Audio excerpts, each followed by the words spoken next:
Right, we're on the set. Okay, speak as loud as you can, all right? All right, we're going to do a quick review, Kwan. Now, go to middle C again. Okay, good. Now go to a higher C. Yeah, it's an octave, right? Mm-hmm. Okay, C to C. Okay, go to a higher C.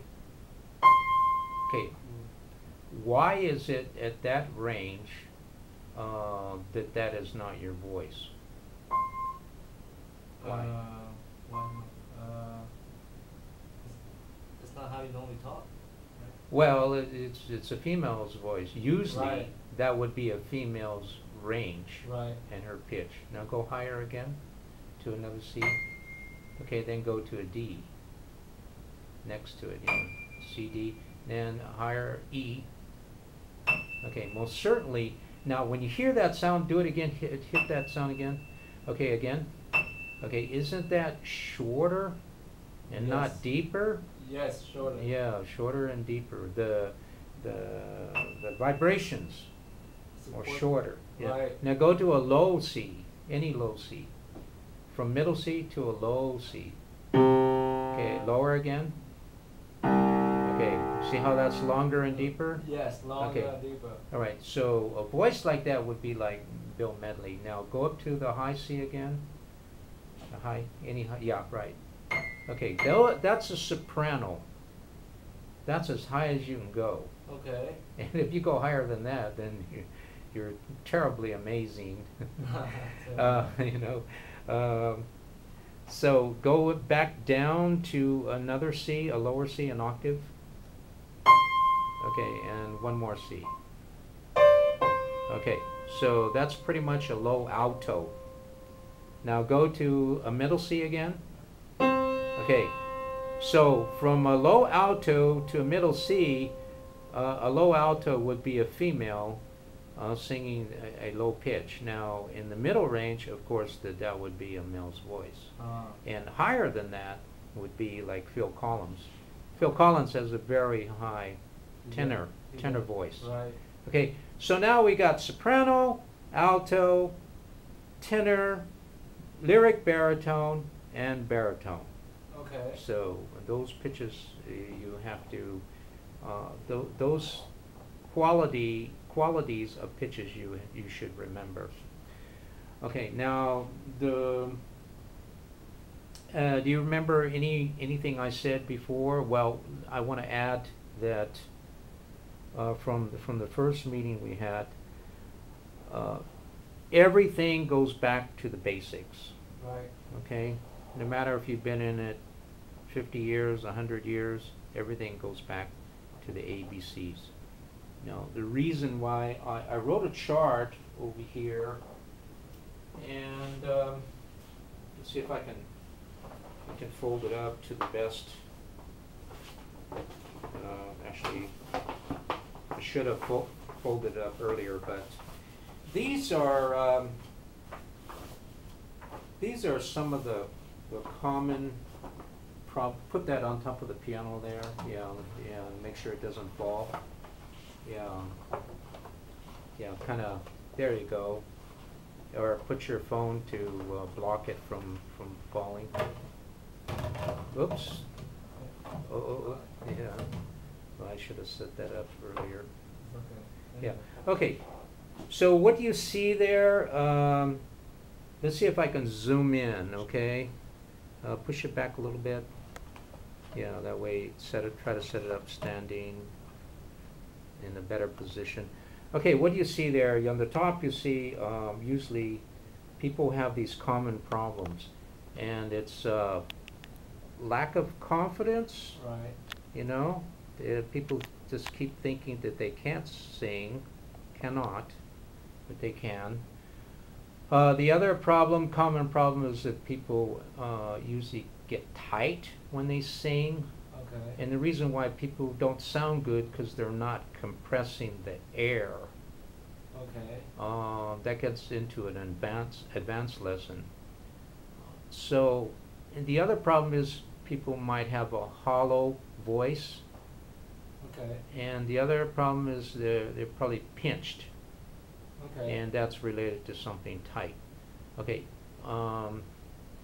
so when you tense up, most certainly your nerves and you cannot function, you cannot concentrate, literally to say. So these are not the ideal. It's not an ideal formula. Okay, the bottom line. There has to be an ideal way of singing. Right. Okay, so keep that in mind. Now, what are some of the questions you might have in mind to ask about singing that maybe you've always wondered to ask somebody? Or How can I control my diaphragm, stomach better? Like, is there any exercise or like? yeah, there's an advanced exercise that you can do, and in this part of this session I mentioned, you must know how to compress the air, and the contractions of your stomach muscles should always be working towards your benefit, and that's another a longer detailed lesson. And anything else that you? So what is so the next step is, so the most important is your you said your diaphragm, your stomach. What's the next one? Is it your throat or your mouth, your lips, your tongue? Well, good question. You have to use the jaw and the mouth shapes.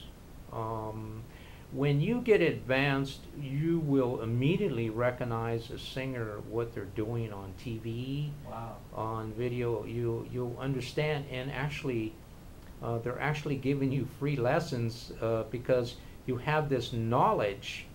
When you get into more advanced techniques, you will be able to understand exactly what they're doing and why they're doing it.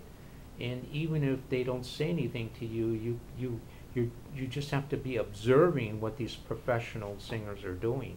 Right. And there's a reason for that, because this is how you get tonal production and how you get good vibrato. Vibrato is to say how sound travels. Okay. Okay.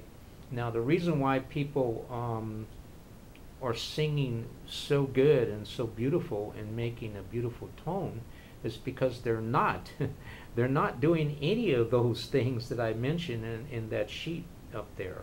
Okay. See, they're doing the opposite.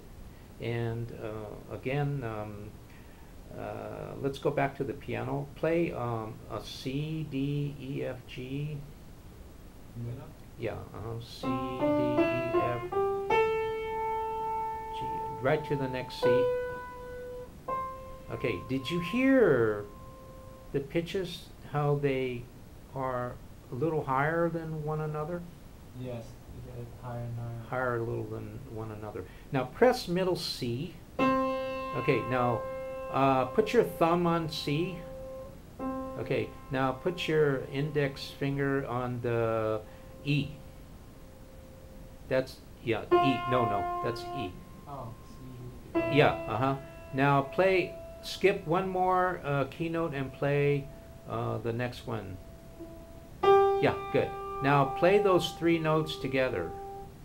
Okay, see how beautiful they sound? Yes. Okay, now these are singers, one singing higher, one singing a keynote down from another, and the other one's moving over lower. That's harmony. Right. These are singers. Now try it going on F. F, put your thumb on F. Yeah, you got it. Okay, now play another, skip one keynote, go to the next one.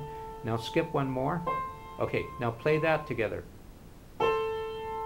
Okay, now that's going higher, but they're making harmony. Right. Now do it in a lower every other note, just like you did down in the up. No, go lower, much lower than C. Go back, yeah. Try any one from G or